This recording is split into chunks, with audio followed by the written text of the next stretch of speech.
Hi, this is Jessica DeMassa. I'm in the GuideWell Insights Lounge here at Singularity University's Exponential Medicine 2017. Joining me right now in the lounge, I have Shafi Ahmed, and he is the co-founder and chief medical officer for Medical Realities, which is an augmented reality and virtual reality company. Is that correct? That's right, it is, yes. That's right, great. And he just spoke on a panel talking specifically about AR and VR and how it's being integrated into the healthcare system. And so one of the things I know that you spoke about was redefining medical interaction. Yes. And so talk a little bit more about that. So let's go back 1,000 years, even 2,000 years. Okay. And I want you to just imagine the kind of picture we had. The doctor-patient relationship has been evolved since then. Where you imagine a kind of paternalistic nature of healthcare, where you have a doctor with a patient, maybe speaking, empathizing, touching, feeling, and trying to share that kind of experience. Right. And it's all the five senses being involved, the sixth sense, the subconscious almost, right?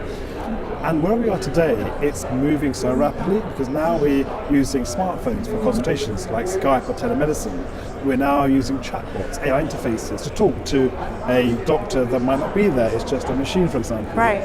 And they'll be remote anywhere around the world, connect with people and do some medicine in that way. So the whole structure of doctor-patient relationship is evolving in the right way because we need to be more efficient with healthcare.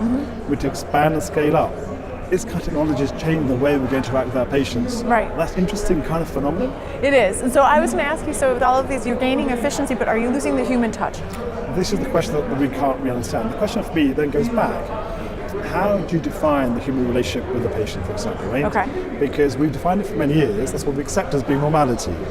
Do you need to see and touch every patient? If someone comes for a simple ailment, they need a common bit of advice. Does that need the same kind of contact, which is expensive? Or can they do it in a different way?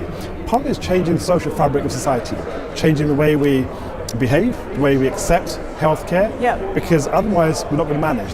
We have increasing demand, not enough capacity, no country has enough resource to manage this. Right. So perhaps we'll redesign our thinking around what that might look like. What's I guess the foremost thing in terms of our expectations as healthcare consumers or patients that needs to change in order to integrate some of this in? I think certain things will change. You've got to realise that we can't afford healthcare as it is. All right? No one in the world is. All countries suffering similarly.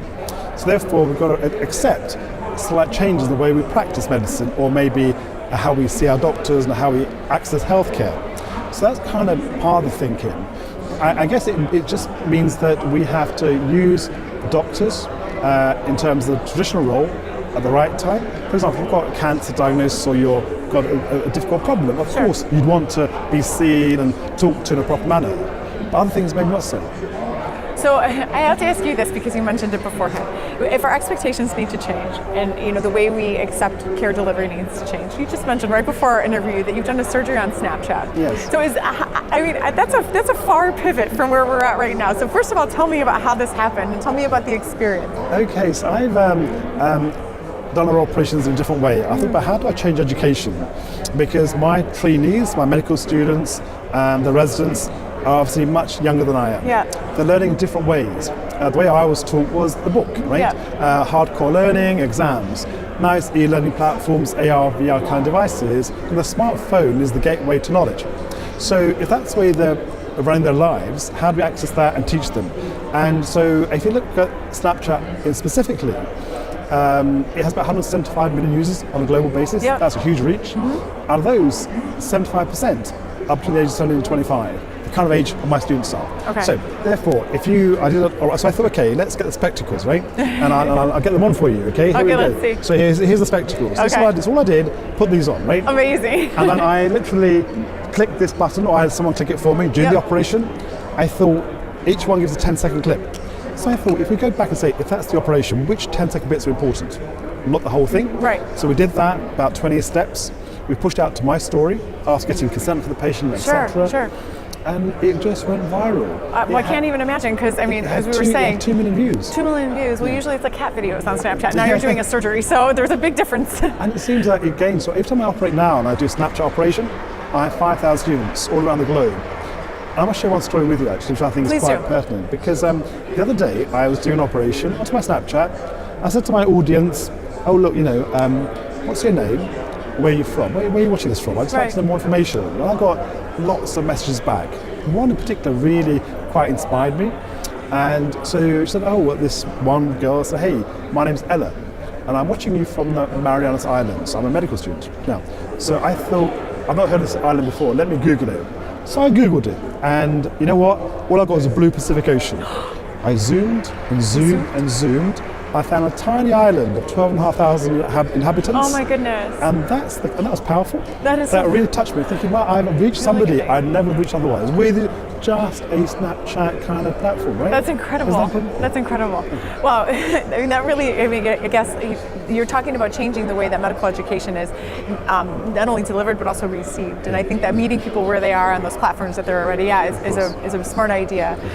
Last thoughts from you on augmented reality and virtual reality in the healthcare space. What do you expect for the future?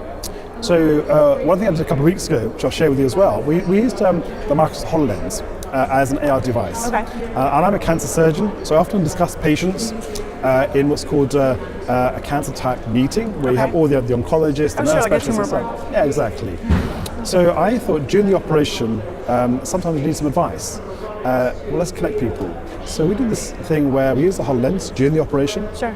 I called in my colleagues from Mumbai, also wearing HoloLens, another one in America, and one in London. Mm-hmm. So it's 3 continents, 3 time zones, 4 surgeons. They're all as avatars in my space, in the virtual space, with holograms. So we could talk about the same case together, get advice, and discuss the patient in real time in the OR. That's amazing. And that's kind of connected to what we need, right? That's amazing. I mean, you're really getting the benefit of so much knowledge and so much insight in such a seamless way, really, at this point. Very cool.